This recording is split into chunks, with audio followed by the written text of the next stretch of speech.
Group में संबद्ध समूह में संबद्ध समस्त सदस्यों को यथायोग्य नमस्ते।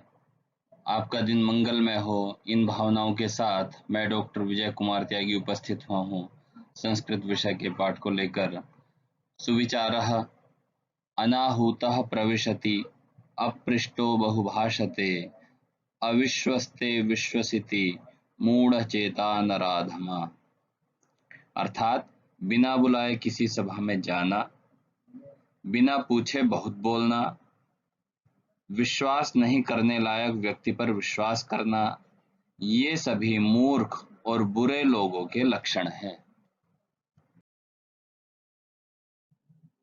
श्लोक वाचन और पाठ पढ़ने से पूर्व हम जानेंगे पाठ के नाम को सही रूप में सुभाषितानि ही क्यों कहा गया। देखिए, सुभाषितानि, सु उपसर्ग है जैसा कि पहले बताया गया था। 22 उपसर्ग हैं। प्र, परा, अप, सम, अनु, अव, अनि, सनि, रदु, सदुर, वि, आंग, नि, अधि, अपि, अति, सु, उत, अभि, प्रति, परि, उप। तो सु, उत, सु उपसर्ग है। सु माने अच्छा, अच्छे अर्थ के लिए सु का प्रयोग किया जाता है। भाषितानि बहुवचन का रूप है। एक वचन में बनेगा भाषितम, नपुंसकलिंग का एक वचन। भाषित शब्द बनता है भाष धातु में ता प्रत्यय के योग से। भाष माने कहना और भाषित माने कहा गया। और क्योंकि बहुवचन है तो भाषितानि, कही गई, बहुत सारी। सु माने अच्छी। भाष धनकता भाषितम, नपुंसकलिंग के बहुवचन में भाषितानि, कही गई बातें। इस प्रकार से संपूर्ण संज्ञा का अर्थ होगा कही गई अच्छी अच्छी बातों का संग्रह।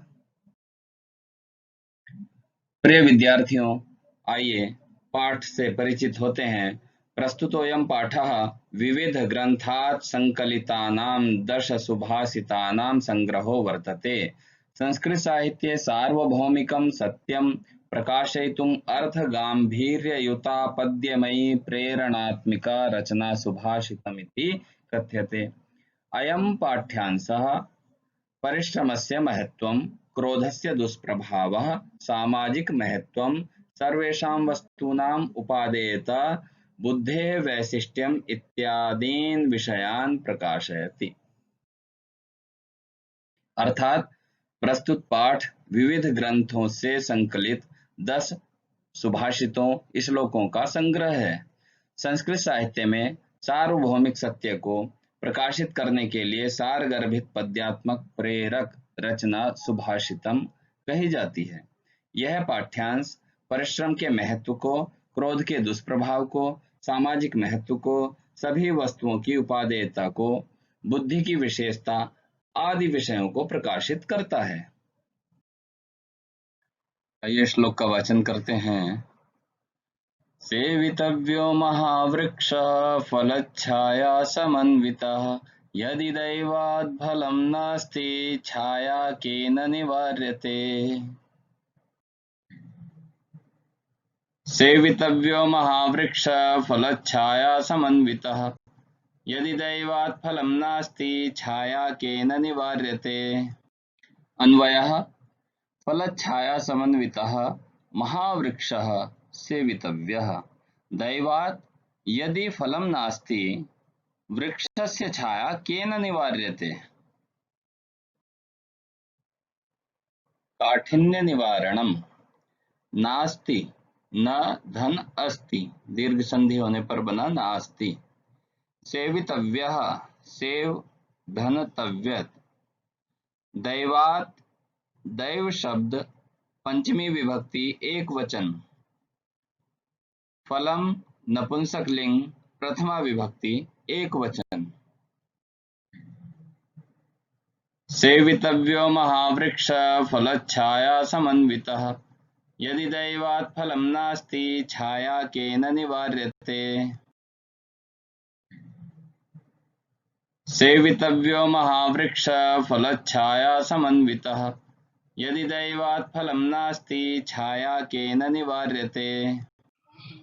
संदर्भः। प्रस्तुतः श्लोकः अस्माकं पाठ्यपुस्तकस्य शेमुषी द्वितीयो भागस्य सुभाषितानि पाठात् समुद्धृतोऽस्ति। प्रस्तुत श्लोक हमारी पाठ्य पुस्तक क्षेमसी द्वितीय भाग के सुभाषितानि नामक पाठ से लिया गया है। प्रसंगः प्रस्तुत सुभाषितेन ज्ञायते यत् महापुरुषाः वृक्षतुल्याः सेवितव्याः तेषां शरणं गंतव्यम्। अर्थात प्रस्तुत सुभाषित के माध्यम से ज्ञात कराया गया है कि महापुरुष वृक्ष तुल्य सेवा करने योग्य होते हैं, उनकी शरण में जाना चाहिए। सेवितव्यो महावृक्ष फलच्छाया समन्वितः यदि दैवात् फलं नास्ति छाया केन निवार्यते। भावार्थः फल और छाया से युक्त किसी महान वृक्ष का आश्रय ही लेना चाहिए। दुर्भाग्य से यदि उस वृक्ष पर फल नहीं है तो वृक्ष की छाया किसके द्वारा रोकी जाती है, अर्थात छाया तो अवश्य ही मिल जाती है। मनुष्य को महान लोगों का ही अनुसरण करना चाहिए, उन्हीं की संगति और उन्हीं का आश्रय कल्याणकारी होता है। महान लोग किसी बड़े फलदार और छायादार वृक्ष की भांति होते हैं। जैसे कभी वह वृक्ष यदि फल नहीं भी देता तो कम से कम उसकी छाया तो मिल ही जाती है, वैसे ही बड़े लोगों से यदि कोई सांसारिक वस्तु नहीं भी मिलती तो उनके साथ रहने के कारण मिलने वाला सम्मान तो मिल ही जाता है। शब्दार्थाः सेवितव्यः आश्रयितव्यः आश्रय लेना चाहिए। दैवात् भाग्यात् भाग्य से, निवार्यते निवारणम क्रियते रोका जाता है, अस्ति विद्यते है, वृक्षः तरुः वृक्ष पेड़। प्रश्नोत्तराणि। प्रथमः प्रश्नः केन समन्वितः वृक्षः, किससे समन्वित वृक्ष। उत्तरम फल छाया भी समन्वितः फल और छाया से युक्त वृक्ष। द्वितीयः प्रश्नः दैवात् किम नास्ति, भाग्य से क्या नहीं है।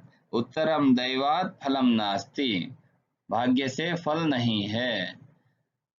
तृतीयः प्रश्नः का केन निवार्यते, कौन किसके द्वारा रोका जाता है। उत्तरम छाया केन निवार्यते, छाया किसके द्वारा रोकी जाती है। चतुर्थः प्रश्नः कीदृशः महावृक्षः सेवितव्यः, कैसा महान वृक्ष सेवा करने योग्य होता है। उत्तरम फल छाया समन्वितः वृक्षः सेवितव्यः, फल और छाया से युक्त वृक्ष सेवा करने योग्य होता है।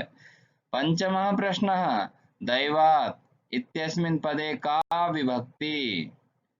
उत्तरम दैवात् इत्यस्मिन् पदे पंचमी विभक्ति विद्यते। प्रिय विद्यार्थियों, आपको ऊपर दिए गए श्लोक को कंठस्थ करना है और उसका शुद्ध लेखन अपनी अभ्यास पुस्तिका में करना है। सभी प्रश्नोत्तरों को अभ्यास पुस्तिका में लिख लेना है और कम से कम 2 बार उनको वाचन करना है, उनको पढ़ना है, उनको पढ़ते हुए बोलना है। इस ई लर्निंग कक्षा के कुशल संपादन में आपके सहयोग के लिए मैं आप सभी का हृदय से धन्यवाद करता हूं।